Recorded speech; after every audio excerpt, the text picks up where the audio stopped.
ব্যাপার? আমাকে তো হাজি সাহেব ওই জায়গাটা বেচে দিল, তাও কেন আমার জায়গা ঘিরছে? যাই দেখে আসি।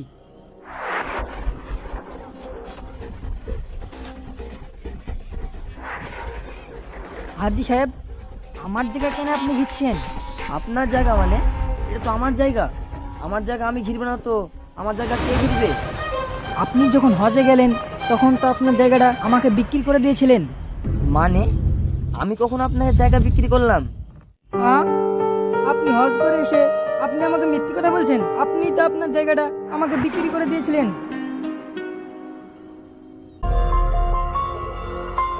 কি ব্যাপার চাচা, আপনি কাঁদছেন কেন? আপনারা তো সবাই জানেন হাজি সাহেব এই জায়গাটা আমাকে বিক্রি করে দিয়েছেন, তার সত্ত্বেও আমাকে হাজি সাহেব অস্বীকার করছে। হ্যাঁ, আমরা তো অনেক দিন আগেই শুনেছি হাজি সাহেব এই জায়গাটা চাচাকে বিক্রি করে দিয়েছেন।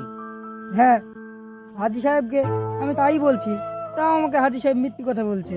চাচা ওইসব ছাড়েন, আপনার কাছে দলিল নেই? না, আমি দলিল লিইনি। আমি বিশ্বাস করে হাজি সাহেবকে টাকা দিয়েছি, দলিল লিইনি। আর এখন হাজি সাহেব আমাকে ঠকাচ্ছে। চাচা যেহেতু আপনার কাছে দলিল নেই, তাহলে আমার কিছু করার নেই। এখন যা যুগ পড়েছে, দলিল ছাড়া এই কাজ করা অসম্ভব। তাহলে চাচা আপনাদের জায়গা আপনারাই দেখেন, আমার এত কিছু করার নেই।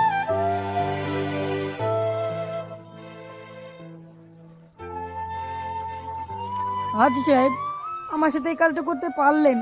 আমি গরিব মানুষ, দিন আনি দিন খাই। না না, আপনি সব কি বলছেন? আপনার কি মাথা ব্যথা খারাপ হয়ে গেছে নাকি? আমি কেন এই জায়গায় বেচতে যাবো? দেখেন হাজি সাহেব, আপনি কিন্তু এই কাজটা আমার সাথে ভুল করছেন। আমি গরিব মানুষ, আমার জায়গাটা আপনি দিয়ে দেন। না না, আমি এই জায়গা বেচিনি। আপনার আমি পা ধরছি, তাও আমার সাথে বেইমানি করেন না। আমি গরিব মানুষ, দয়া করি আমার জায়গাটা আমাকে ফেরত দেন। আরে আপনি সব কি করছেন?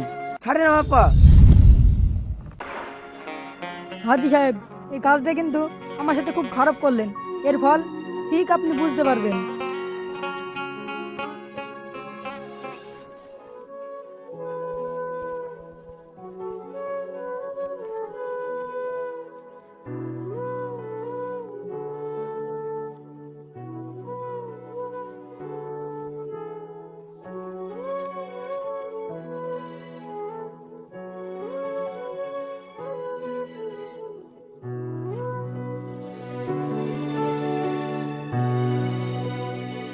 কি ব্যাপার রাজা, তুমি এইদিকে কান্না করতে করতে কোথায় যাচ্ছ? আর বললেন না প্রমোটার সাহেব, ওই পাড়ার হাজি সাহেব আছে না, আমাকে জমিটা বেচে হজে গিয়েছিল।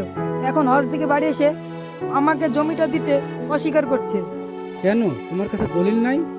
আমি বিশ্বাস করে হাজি সাহেবকে টাকা দিয়েছিলাম, দলিল নিইনি। আচ্ছা রাজা, তোমাকে একটা কথা বলবো। হ্যাঁ বলেন।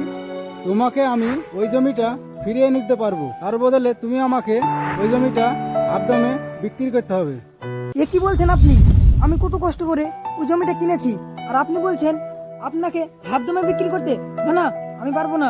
তাহলে আমার আর কিছু করার নাই। যেহেতু তুমি আমার কথা শুনলে না, তাহলে তুমি মোড়লের কাছে যাও।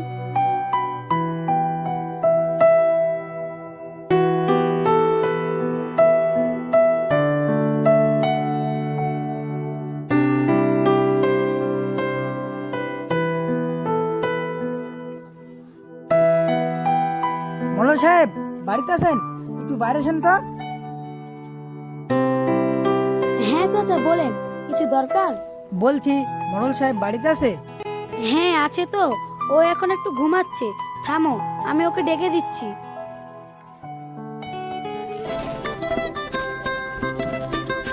ওগো, তুমি উঠো, তোমাকে একটা লোক ডাকছে। ঠিক আছে, ওকে বাইরে বসতে বলো, আমি যাচ্ছি। আচ্ছা ঠিক আছে।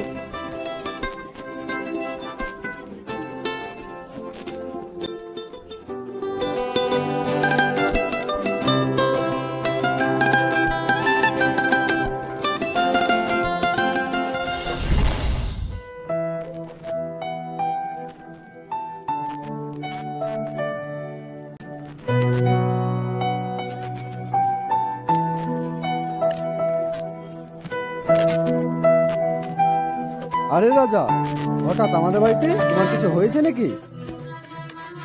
কি কিছু হয়েছে বলতে গেলে আমি সেই ওই জায়গাটা কিনেছিলাম না হাজি সাহেবের সাথে, এখন ওই জমিটা আমাকে দিচ্ছে না। দিচ্ছে না মানে? কেন দিচ্ছে না? কেন, তোমার কাছে দলিল নেই? না, আমার কাছে দলিল নেই। আমি বিশ্বাস করে ওকে টাকাগুলো দিয়েছিলাম, ওই টাকাগুলো নিয়ে ও হজে গিয়েছিল। এখন বাড়ি এসে বলছে আমি তোমাকে জমি বিক্রি করিনি। ও হজ করে এসে মিথ্যে কথা বলছে। চলো ওর কাছে। হ্যাঁ মোড়ল সাহেব, চলেন।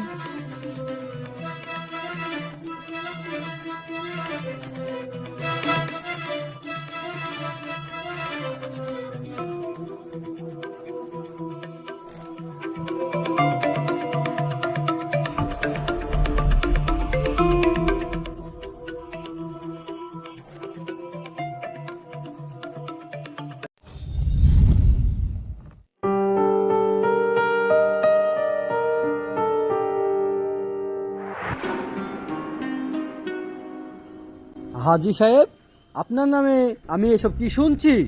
কি শুনেছেন মোড়ল সাহেব, বলেন। রাজা, তুমি বলো কি হয়েছে? তাহলে শোনেন মোড়ল সাহেব, আমি হাজি সাহেবকে 10 লাখ টাকা দিয়েছিলাম।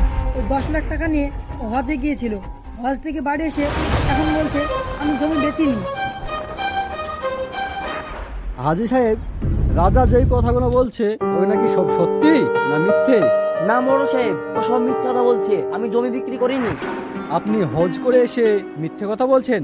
মিথ্যে কথা বলতে মুখে একবার আটকালো না? কই মিথ্যা কথা বলছি, আমি কোনো জমি বিক্রি করিনি। ঠিক আছে, তাহলে তুমি থাকো, আমি গেলাম। ঠিক আছে মোড়ল সাহেব।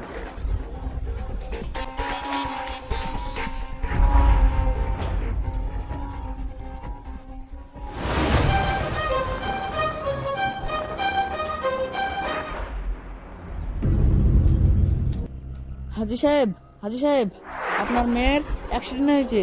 হ্যাঁ, আমার মেয়ের অ্যাক্সিডেন্ট হয়েছে।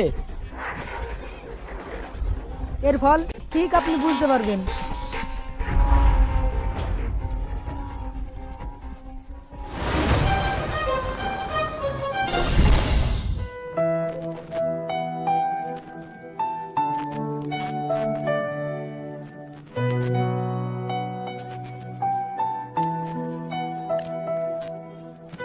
কি গো, তোমার মন খারাপ কেনে?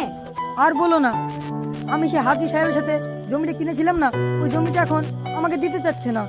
তোমাকে আমি আগেই বলেছিলাম তোমার সাথে এরকম হবে। যখন জমিটা কিনলে তখন দলিলটা নিয়ে নিতে হতো।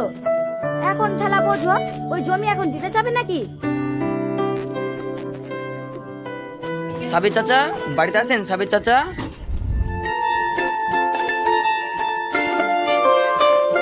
হাজি সাহেব, আপনি আমাদের বাড়িতে?